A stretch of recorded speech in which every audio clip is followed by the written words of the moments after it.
Cell cycle थोड़ा सा elementary idea ले लेते हैं अपन। Cell cycle and cell division, अगला चैप्टर बेटा जी।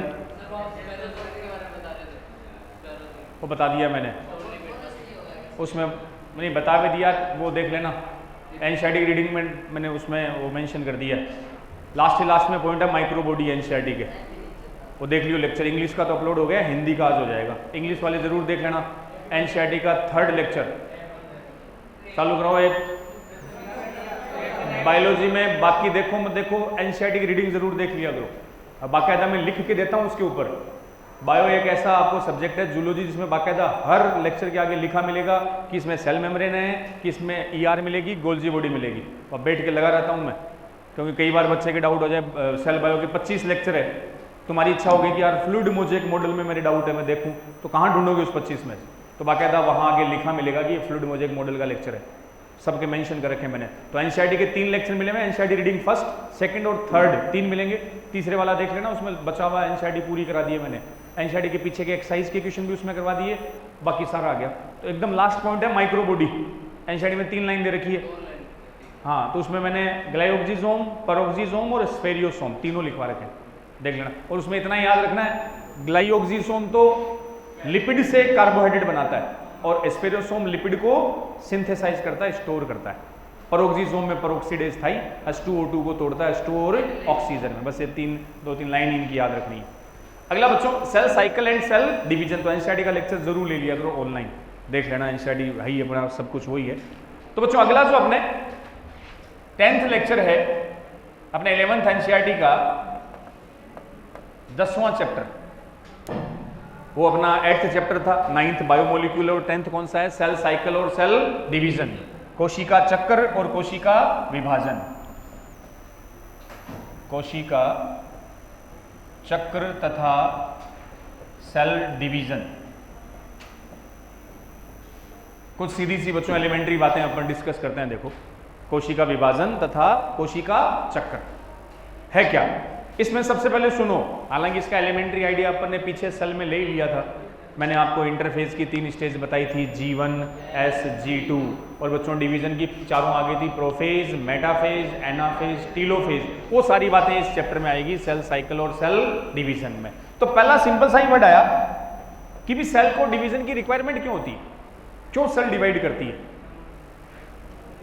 एक सिंपल सा एग्जांपल लें बच्चों, जब माँ के पेट में अपना एम्ब्रियोनिक डेवलपमेंट होता है, तो स्पर्म और ओवम जब फ्यूज होगा तो क्या बनेगा? स्पर्म और ओवम जब फ्यूज हुआ, शुक्राणु और अंडाणु बेटा जी फ्यूज हुआ, तो क्या बना? एक जाइगोट बना। इसको जाइगोट बोलते हैं, युग्मनज। अब जाइगोट में बेटा जी आपसे पूछे, जाइगोट में हाउ मेनी सेल्स आपको दिखाई दे रही है? जाइगोट में कितनी सेल है? ये 2n का मतलब सेल नहीं है। 2n का मतलब वो सेल डिप्लॉइड है। डिप्लॉइड का मतलब क्रोमोसोम 46 है, ये सेल नहीं है, ये डिप्लॉइड है। n लिखूंगा तो ये हैप्लॉइड है। एक सेल लेकिन कैसी? हैप्लॉइड में क्रोमोसोम 23, यहां भी 23, यहां 46। तो जो जाइगोट है उसमें सेल एक ही होती है। तो बच्चों जो जाइगोट है वो कैसा है? वो है यूनिसेलुलर, एक कोशिकीय है। लेकिन हम मल्टी सेलुलर, बॉडी में बिलियंस ऑफ सेल है, अरबों खरबों कोशिकाएं हैं। तो बच्चों अपना ओरिजिन एक ही सेल से हुआ, वो कौन? जाइगोट। और इस सेल में कॉन्टिन्यूअस क्या होता गया? डिवीजन होता गया। इतने डिवीजन हुए कि आज अपनी स्ट्रक्चर फॉर्म हो गई। तो सेल डिवीजन इसलिए रिक्वायर्ड है ताकि अपना फॉर्मेशन हो सके। एक यूनिसेलुलर, एक सिंगल सेल से हम बन सकें, उसके लिए सेल क्या करेगी? डिवाइड करेगी। तो अब जाइगोट में कॉन्टिन्यूअस डिवीजन हुआ, कॉन्टिन्यूअस होता गया होता गया होता गया, और फाइनली क्या बन गया? एम्ब्रियो, हम बन गए। तो बिलियंस ऑफ सेल्स का बनना भी स्टार्ट कहां से होगा? एक ही सेल से। अरबों खरबों सेल्स भी तब बनेगी इस सिंगल सेल से। तो इसके लिए रिक्वायर्ड किसकी है? डिवीजन की। तो इस चैप्टर में बेटा जी हम इसी डिवीजन के बारे में डिस्कस करेंगे। इसका एक और एग्जांपल ले लो। स्किन में कट लगा, चोट लगी, ब्लेड से कट लग गया, घाव हो गया, 5-7 दिन बाद घाव भर गया, वाउंड हीलिंग। घाव भरने, घाव भी कैसे भरता है? उस कटे हुए पार्ट की जो आसपास की सेल्स है वो क्या करेगी? डिवाइड करेगी और डिवाइड करके उस घाव को भर लेगी। तो बेटा जी वाउंड हीलिंग, रिपेयरिंग का काम भी किससे होगा? सेल के डिवीजन से होगा। अरे आरबीसी की लाइफ स्पॉन कितनी होती है? 120 डेज। 120 दिन बाद आरबीसी क्या खत्म हो गई शरीर में? स्प्लीन में गई, खत्म हो गई, तो बची हुई आरबीसी। ये तो नहीं कि है 120 डेज के बाद आपकी बॉडी से आरबीसी खत्म ही हो गई, नई आरबीसी आ गई। कैसे आई?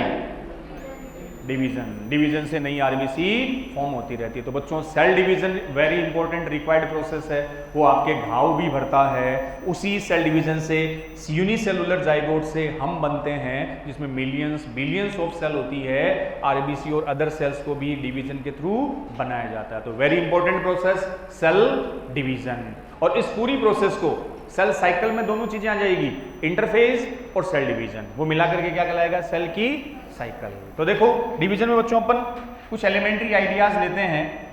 जैसे आपके पास एक सेल है, सुनना पहले, ये बेटा जी सेल है।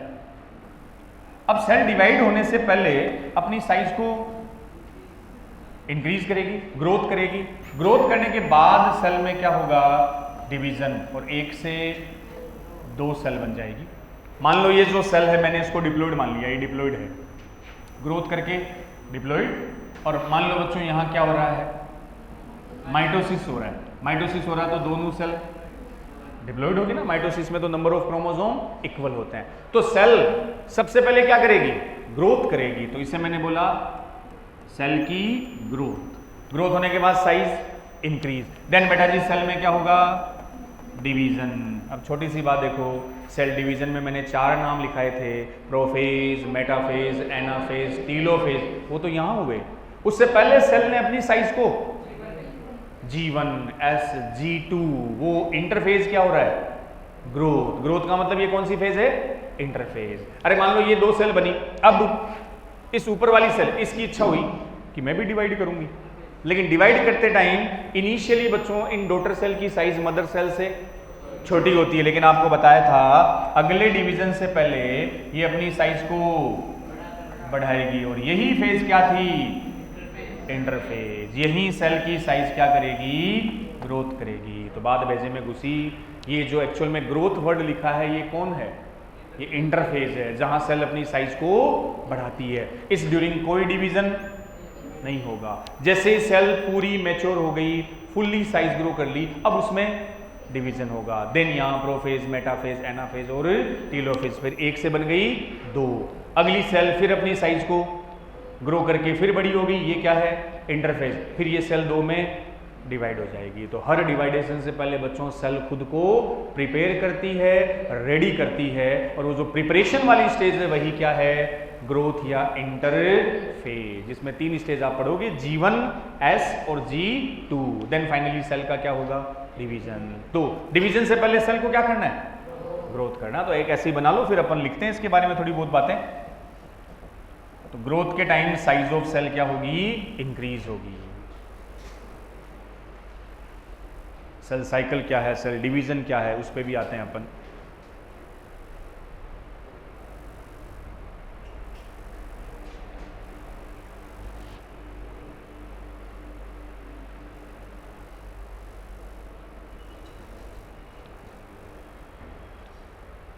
तो सेल पहले बेटा जी इनिशियली ग्रो करेगी, उसको सेल ग्रोथ बोलेंगे। ग्रोथ में वो अपनी साइज को इंक्रीज करेगी। देन जब डिवीजन होगा, यहां अपन ने माइटोसिस के बारे में बताया, तो 1 से कितनी सेल बन गई? 2। तो डिवीजन से पहले सेल की ग्रोथ, खुद को प्रिपेयर करना।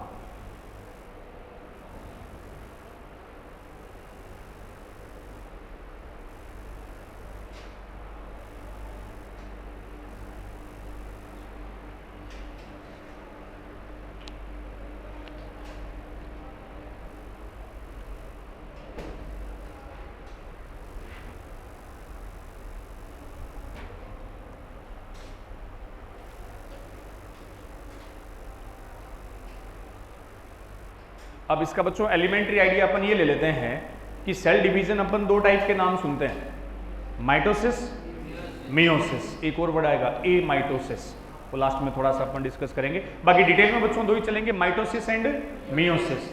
क्या मेजर डिफरेंस है, पहले अपन उसको थोड़ा सा समझ लेते हैं ताकि डिवीजन इजीली आपके पल्ले पड़ जाए। तो सेल ने ग्रोथ की, ग्रोथ के बाद सेल में बच्चों क्या हुआ, डिवीजन।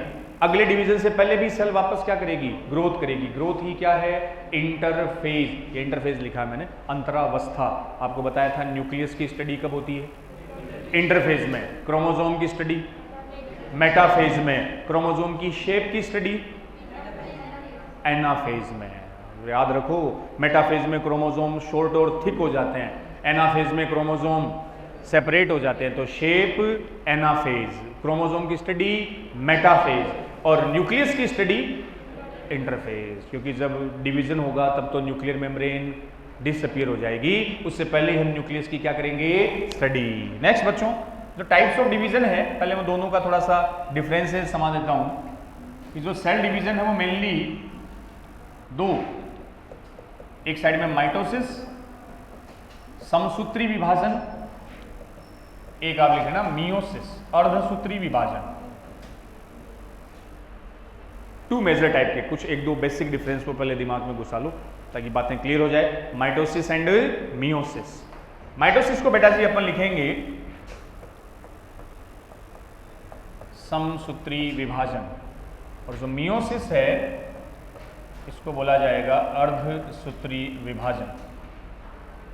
Mitosis and meiosis. एक और आएगा ए माइटोसिस, वो अपन आगे डिस्कस करेंगे। तो माइटोसिस और मियोसिस बच्चों देखो मेजर डिफरेंस पहला ही अपने को पता है। माइटोसिस सम का मतलब इक्वल, एक से सेल बनेगी दो। अब देखो माइटोसिस को बच्चों ऑल्सो कॉल्ड इक्वेशनल डिवीजन।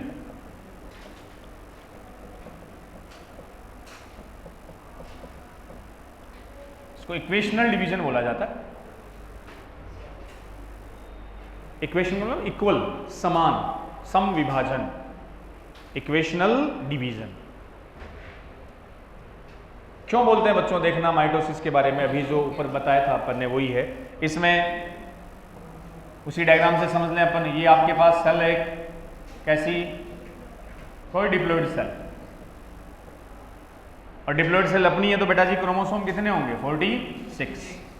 इस एक सेल में डिवीजन हुआ, एक से कितनी सेल बन गई, दो, दोनों में नंबर ऑफ क्रोमोसोम 46 और 46। तो अगर यहाँ अपन ह्यूमन सेल की बात करें तो बेटा जी 46 क्रोमोसोम है, तो इन बनने वाली दोनों सेल में भी कितने आ गए, 46 क्रोमोसोम। तो माइटोसिस का सिंपल सा मतलब है नंबर ऑफ क्रोमोसोम क्या रहेंगे, सेम रहेंगे।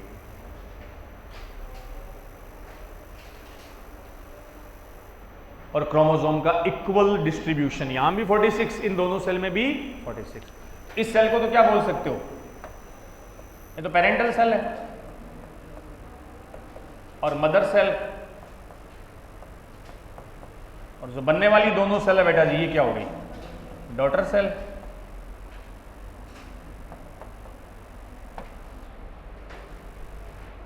तो माइटोसिस में एक से कितनी बनी, दो सेल बनी। ये तो पेरेंट और मदर सेल बोल दिया, और वो डिवाइड होके बेटा जी दो डॉटर सेल में बना लेगी। इन दोनों डॉटर सेल में number of chromosome same like as parent cells, क्योंकि डिवीजन कैसा है, माइटोसिस है, इक्वल रखना है।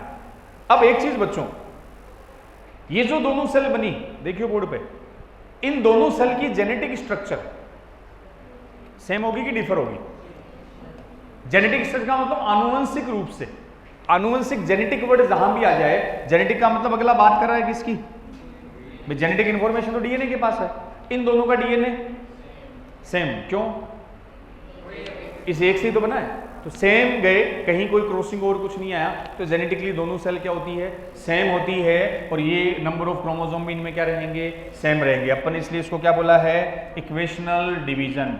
अब देखो इस तरफ, ये काम का मियोसिस, मियोसिस का मतलब, अर्ध का मतलब नंबर ऑफ क्रोमोसोम हाफ रहेंगे। अब जो मियोसिस बेटा जी अपन डिस्कस करेंगे, पहले सुनना इसको, दो मियोसिस होंगे। पहली ये रही मेरे पास है कोई सेल है, कैसी सेल, डिप्लॉइड। इस सेल में क्या करवाना है, मियोसिस। तो बच्चों मियोसिस हुआ, एक से बनी दो सेल, पहले दो सेल, कितने क्रोमोसोम आए? स्मॉल एन स्मॉल एन, मतलब 46 यहाँ थे तो बेटा जी यहाँ कितने आ गए? 23 और 23। हैप्लोइड होगी। बात कंप्लीट नहीं हुई, सुनते रहो। ये मियोसिस फर्स्ट हुआ, तो इस मियोसिस से एक सेल से कितनी बनी? 2, लेकिन दोनों में क्रोमोसोम हाफ रह गए। मियोसिस हमेशा बेटा जी 2 बार होता है। ये मियोसिस फर्स्ट इन सेल में फिर हुआ, सेकंड मियोसिस इन्हीं सेल में आगे हुआ मियोसिस सेकंड। 2 टाइम्स होता है एक साथ, 2 बार। मियोसिस सेकंड हुआ, इन सेल से कितनी बनी? 2 सेल, इनसे भी बेटा जी 2, टोटल बन गई 4। सुनते रहो। क्रोमोसोम की नंबर, ये n थे 23। अब बेटा जी यहां मियोसिस हो रहा है तो ये नहीं कर दूंगा मैं n/2, हाफ ही होते हैं मियोसिस से तो, लेकिन n/2 पॉसिबल नहीं है। यहां क्रोमोसोम कितने थे? 23, उसका हाफ। अरे 11.5 पॉसिबल है क्या? नहीं है, वो तो हमेशा इवन नंबर में आएंगे, 11, 12 जो भी है, तो 11.5 वाली कंडीशन पॉसिबल नहीं है। तो ये कंडीशन नहीं होगी बेटा जी। इनमें भी सारी सेल कैसी होगी? n, मतलब क्रोमोसोम सब में कितने? 23। ये कैसे पॉसिबल हुआ सर? अगर 23 है तो फिर मियोसिस कैसे है? तो सुनो, यही चीज माइंड में क्लियर करते हैं अपन। वापस से बोलता हूं मैं, माइटोसिस अगर हुआ तो हमेशा एक से कितनी सेल बनी? 2 सेल बनी। एक माइटोसिस में हमेशा 2, और दोनों सेल के क्रोमोसोम जितने पेरेंट में उतने ही रहेंगे। बटरफ्लाई में माइटोसिस हुआ तो दोनों सेल में कितने क्रोमोसोम आए? 380। याद ही नहीं है, मैं बोलना कठू। बटरफ्लाई में 380 बताए थे। वीट के किसी प्लांट, गेहूं की एक सेल में हुए तो 42, चूसे में 42, पाइसम सेटाइवम 14। तो जितने क्रोमोसोम है उतने ही ट्रांसफर हो जाएंगे अगली जनरेशन में, तब तो माइटोसिस से इक्वल जाएगा बेटा। और एक से कितनी सेल बनेगी? 2। अगर मियोसिस होता है, ये यहां मियोसिस हो रहा है, तो हमेशा मियोसिस 2 टाइम्स होगा हमेशा। ये मान लो मियोसिस फर्स्ट हुआ तो नंबर ऑफ क्रोमोसोम आधे हो गए, 46 से 23। दूसरा मियोसिस जब हुआ तो बेटा जी क्रोमोसोम के नंबर उतने ही रहे, क्योंकि हम इसके हाफ नहीं कर सकते। तो ध्यान रखो, मियोसिस सेकंड जो है वो किसके जैसा हो रहा है? माइटोसिस के जैसा हो रहा है। जितने क्रोमोसोम यहां थे उतने के उतने रह गए। तो पहला मियोसिस नंबर ऑफ क्रोमोसोम को हाफ कर देगा। सुनो बेटा जी, इसलिए meiosis first called reductional division, इसको बोला जाएगा रिडक्शनल डिवीजन। हिंदी में नाम दूंगा न्यूनकारी विभाजन, क्योंकि क्रोमोसोम की नंबर क्या हो गई? रिड्यूस हो गई। 46 से कितनी हो गई? 23। और मियोसिस सेकंड में क्या ये रिडक्शनल है? नहीं है। इसमें जितने क्रोमोसोम यहां थे उतने ही यहां रह गए। अब देखो, बात खत्म नहीं, बाद में बनाना। मियोसिस फर्स्ट मियोसिस के लिए पेरेंट सेल कौन सी है? ये पेरेंट सेल है, मदर सेल है। ये 2 डॉटर सेल है। मियोसिस सेकंड के लिए मदर सेल कौन सी है? इसके लिए तो ये मदर सेल है, इसकी मदर सेल हैप्लोइड हो गई, और इसकी डॉटर सेल भी हैप्लोइड होती है। मियोसिस फर्स्ट की mother cell diploid, daughter cell haploid. समझ रहे हो बात? तो मियोसिस जो होगा, अब मैं बोलूं आपको, बात करता नहीं, फिर बनाना 2-4 चीजें दिमाग में क्लियर होनी चाहिए, बार-बार रिपीट होगी। मैंने एक सेल लिखी 2-1, इसमें माइटोसिस हो सकता है, मियोसिस हो सकता है, ठीक है। इसमें मैंने बोला 2-1 डिप्लोइड सेल में मैंने लिखा बेटा जी N। माइटोसिस क्यों नहीं होगा? कौन रोक रहा है? तुम रोकोगे? क्रोमोसोम कितने हैं? तो क्या है ये? तो नहीं हो सकता। हो सकता है। मियोसिस नहीं हो सकता। बात समझ रहे हो? मैंने लिखा 3N। हालांकि एनिमल में ऐसी कंडीशन नहीं, प्लांट में आएगी बच्चों। प्लांट में 3N, 4N, 5N कई कंडीशन आएगी। पोलीप्लोइडी बताई भी था मैंने एक बार, ऐसी बढ़ती। 3N माइटोसिस हो सकता है। इस सेल में माइटोसिस हुआ, 3N आ गए। अरे मान लो 46 क्रोमोसोम है, N बराबर 23 है, तो 3N कितने हुए? ओके, ये वैसे ही बताया मैंने। तो 3n अगर है तो माइटोसिस, मियोसिस नहीं होगा। डेड डेड पॉसिबल नहीं है। मैंने लिखा 4n, दोनों हो सकते हैं। मियोसिस हुआ तो 2n, समझ रहे हो बात। अगर इवन नंबर है 2n, 4n, 6n, 8n तो मियोसिस और माइटोसिस दोनों होंगे। ओड नंबर है n, 3n, 5n, 7n तो केवल माइटोसिस तो हमेशा होगा, क्योंकि माइटोसिस का मतलब इक्वल नंबर चलनी है तो माइटोसिस है। बट बेटा जी इन ओड नंबर वाले केस में मियोसिस पॉसिबल, मियोसिस का मतलब आधा, और 3 का आधा होता है 1 पॉइंट, ऐसा पॉसिबल नहीं होगा। बात समझ रहे हो। तो चाहे हैप्लॉइड हो, इसमें तो जाने नहीं अपने को इस लेवल पे, तो ये दो आएंगे 2n और n, दोनों में माइटोसिस हो सकता है लेकिन इसमें मियोसिस नहीं हो सकता। क्लियर बात। तो ये अब पहले बनाओ, फिर ये 2 लाइन भी आप लिख लेना। मियोसिस माइटोसिस को इक्वेशनल डिवीजन बोल दिया, और मियोसिस में 2 आएंगे बेटा जी, और मियोसिस फर्स्ट को ही अपन रिडक्शन में बोलेंगे, क्योंकि फर्स्ट के टाइम ही क्रोमोसोम नंबर हाफ हुई है। सेकंड को रिडक्शन नहीं बोलोगे, क्योंकि सेकंड तो किसके जैसा है, माइटोसिस के जैसा है।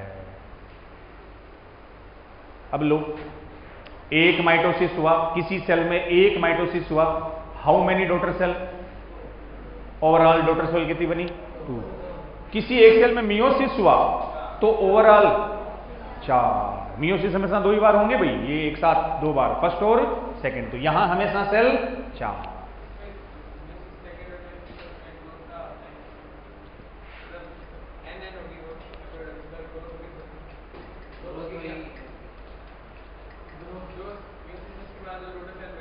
ग्रोथ वो सब में होगी। ये तो मैंने एक बार मियोसिस माइटोसिस में डिफर बताया।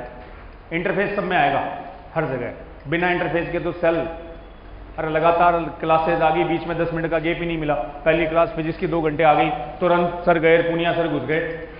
तो अपन तो मेंटली प्रिपेयर नहीं है, अभी तो दिमाग में फिजिक्स घूम रही है, कैसे केमिस्ट्री पढ़ोगे। पहले फिजिक्स की नोटबुक अंदर जाएगी, बंद करोगे, 5 मिनट बातें करेंगे, उठ के जाएंगे, धार छोड़ के आओगे, वो सारा टाइम लगेगा अपने को 10 मिनट, तब जाके केमिस्ट्री के लिए तैयार हुए। केमिस्ट्री के स्तर जाते ही महेंद्र सर घुस गए, मेंटली प्रिपेयर नहीं है। 10 मिनट तो चाहिए ना आपको, उस 10 मिनट में आप मेंटली अगली क्लास के लिए क्या होते हो, प्रिपेयर होते हो। बस सेल का मेंटली प्रिपेयर होना, ग्रोथ है, इंटरफेस है, हो गई वो थोड़ा सा। ये तो बस मैंने 2 में डिफरेंस बताया। मेन डिफरेंस आ गया बच्चों, यहां एक सेल से 4 आएगी, क्योंकि मियोसिस हमेशा 2, ये दोनों मिलकर ही एक मियोसिस है, फर्स्ट और सेकंड। ये एक ही बार रहेगा, तो यहां आपके पास सेल आएगी 2।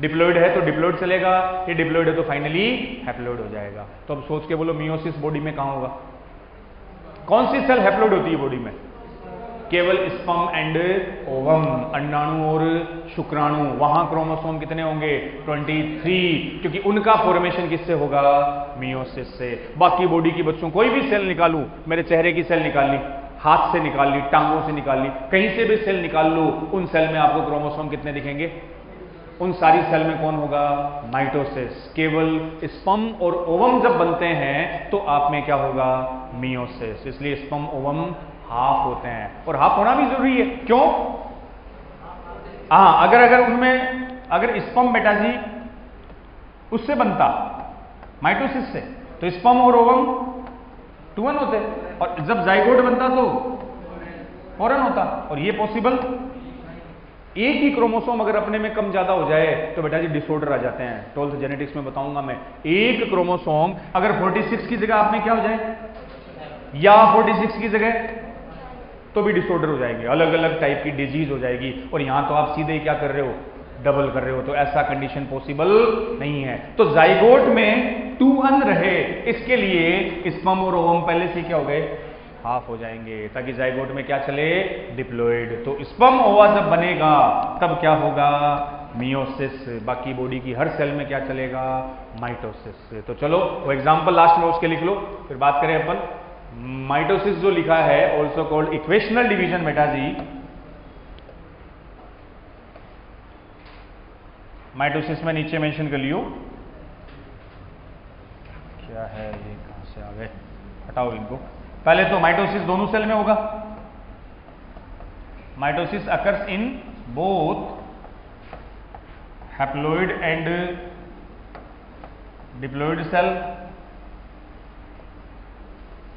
माइटोसिस दोनों में होगा ना। माइटोसिस लिख लो, occurs in both haploid and diploid seed. Mitosis अगुणित व द्विगुणित दोनों कोशिकाओं में होता है। एन है तब भी हो सकता है, 2n है तब भी हो सकता है। माइटोसिस दोनों टाइप की सेल्स में होगा। अब उससे फर्क नहीं पड़ेगा कि वो हैप्लोइड है कि डिप्लोइड है। Occurs in both haploid and diploid cell. और बच्चों meiosis only in diploid cell.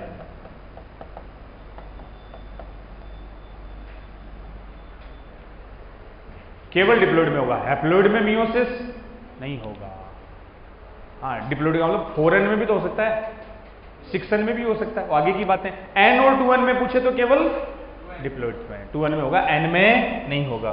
तो सर n में नहीं होगा तो फिर यहां आपने क्या किया था? है meiosis second but just like mitosis. ये माइटोसिस की तरह होता है, इसलिए यहां क्रोमोसोम हाफ नहीं होंगे। तो माइटोसिस दोनों में होगा बच्चों, but meiosis only occur in diploid cell. आपकी बॉडी में बात करूं तो मियोसिस की तरफ लिख लो, कहां हो रहा है? हाँ, इधर लिख लियो, फॉर गैमेट प्रोडक्शन। युग्मक निर्माण के लिए क्या होगा? मियोसिस होगा। जब बेटा जी युग्मक बनेंगे तो वो हमेशा किससे बनेंगे? मियोसिस से। मियोसिस की साइड में इधर लिख रहे हो आप, और गैमेट प्रोडक्शन, युग्मक निर्माण हमेशा मियोसिस से होगा। और गैमेट में भी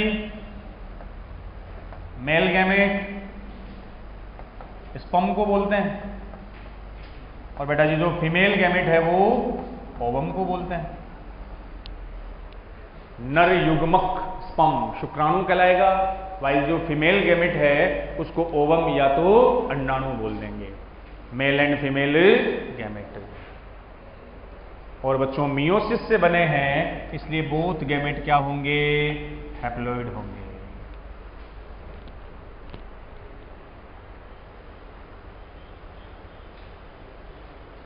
बात क्लियर हुई? और रिमेनिंग बॉडी सेल्स में कौन सा डिवीजन चलेगा? बस माइटोसिस होता है सोमेटिक सेल्स ऑफ बॉडी। शरीर की समस्त कायिक कोशिकाओं में, शरीर की समस्त कायिक कोशिकाओं में, इन सोमेटिक सेल्स ऑफ बॉडी, उनमें कौन सा चलेगा? Mitosis. Somatic cells of body, ये सारी सोमेटिक सेल है बच्चों। हाथ पैर चेहरे की सारी सेल्स बॉडी में कौन सी है? Somatic cells. और वो गैमेट वाली जर्म सेल्स होती है, उनमें होगा मियोसिस, और रिमेनिंग बॉडी सेल्स में माइटोसिस। तो सीधा सा है, उन दो सेल को याद रख लो, बाकी सब में अपने को क्या चलवाना है? माइटोसिस। माइटोसिस से इक्वल डिस्ट्रीब्यूशन ऑफ क्रोमोसोम, तो इक्वेशनल बोल दिया। यहां सीधे क्रोमोसोम क्या रह गए? हाफ, तो हमने इसको रिडक्शनल बोला है। अब उसमें भी ध्यान रख लेना, रिडक्शनल किसको बोला है? मियोसिस फर्स्ट को। तो मियोसिस फर्स्ट बेटा जी क्या कहलाएगा? Reductional division. इसमें क्रोमोसोम की number half, but meiosis second ये किसके जैसा होगा? Like mitosis. ये समसूत्री विभाजन के समान होता है। तो मियोसिस फर्स्ट क्या कहलाया? Reduction division. रिडक्शन इसलिए क्योंकि इसमें नंबर ऑफ क्रोमोसोम रिड्यूस हो गए, सीधे ही हाफ हो गए। एक्चुअल जितने थे उससे डायरेक्ट बेटा जी कितने हो गए? हाफ हो गए।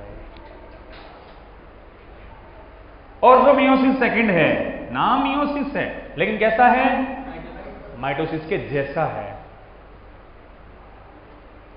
तो इक्वेशनल बोल सकते हो, क्योंकि हाफ से हाफ भी चलेंगे, उससे n/2 नहीं होगा।